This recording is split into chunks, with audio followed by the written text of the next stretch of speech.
Hello and welcome back to God's Wondrous Saints with me, Father Alexander. Happy Thanksgiving, Merry Christmas, this beautiful time of the year where we can have the joy of celebrating God's love for us through his birth. And maybe you'll see when we'll talk about that one.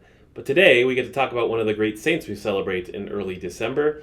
We celebrate so many great ones, St. Porphyrios, a modern saint, St. Nicholas, St. Sava, St. Ambrose, these great and amazing saints. But today we're going to talk about Saint Herman of Alaska.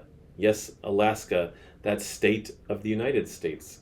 Something very personal for those of you who are Americans and watching. We love our international audience, but our Americans sometimes feel left out with all the saints that are from the different parts of the world. And today we celebrate Saint Herman on December 13th. So let's sing his hymn.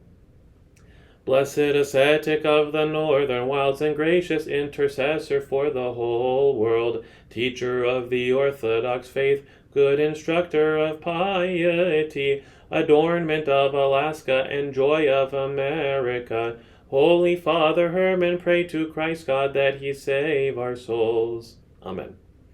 So Saint Herman is this joy of all America, the adornment of Alaska, this intercessor for the whole world and teacher of good piety, of how to follow God. And that he certainly is.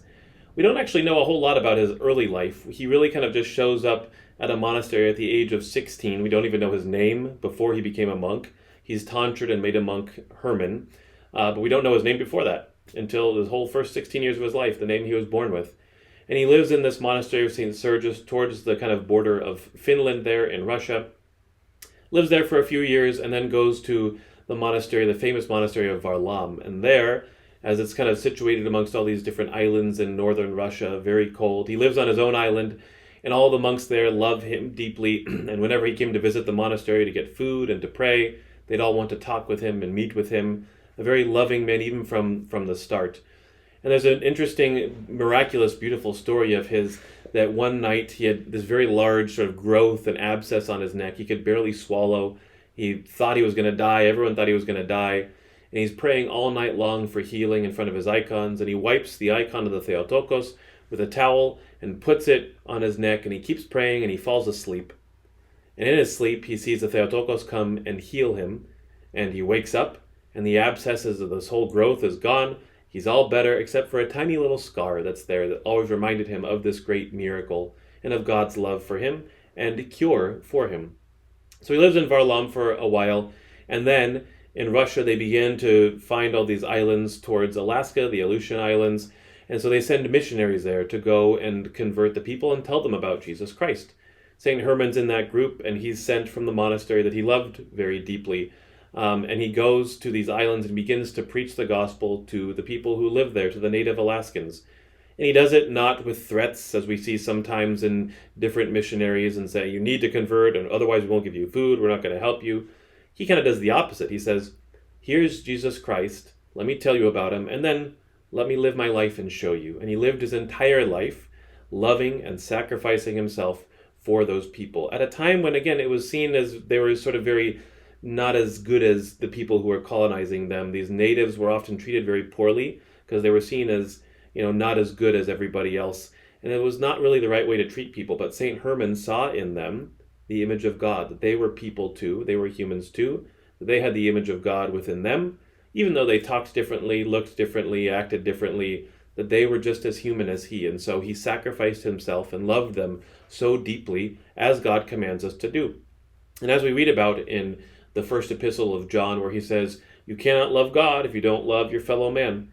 And St. Herman deeply loved all of those around him. He deeply loved all of the natives there. And because of this, they all converted, because they saw this man was so wonderful, was so loving, was so caring. They wanted to be like him because he was being like Christ. And so that was what brought all of these people in Alaska to the Orthodox faith, was his example and his love for them. And he started a monastery called New Varlam, shows how much he loved his old monastery, on Spruce Island in Alaska. And went all throughout, always working miracles through the power of God, and doing all these great acts of sacrifice and service to those around him. And it sort of exhausted him to the point where people didn't even understand how he was alive. He would sleep for very short hours of the nights on a wood board with a rock as a pillow. But he lived his entire life loving and serving those around him. Even to his own peril. He would stand up to some of the other sort of Russian government officials and say, no, you can't treat people this way. And he would show them how to love them, and he would stand up for the people and love them. And he dies at about 80 years old in Alaska, surrounded by all those who loved him. And he's pretty much talked about even to this day because of the great influence he had on all of the people there. And it's shown because of all the great spread of the Orthodox faith there in Alaska, his great love. And that's our lesson for today.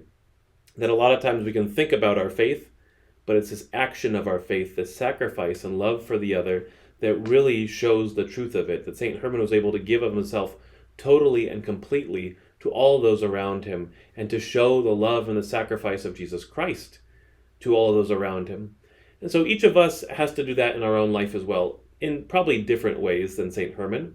But if we can help our parents when we don't want to, if we can help our siblings and our friends when we don't really want to, it's uncomfortable, we'd rather do something else, but we can help someone do something that they need, that's a good sacrifice. That's a Christ-like thing. And we can do these little things to become like Christ, to become like the saints, and to show that we do love someone, and that we'll give of our own time, we'll give of our own sort of desire and ability and talent to help someone else, even when we don't feel like it. Or maybe, especially when we don't feel like it.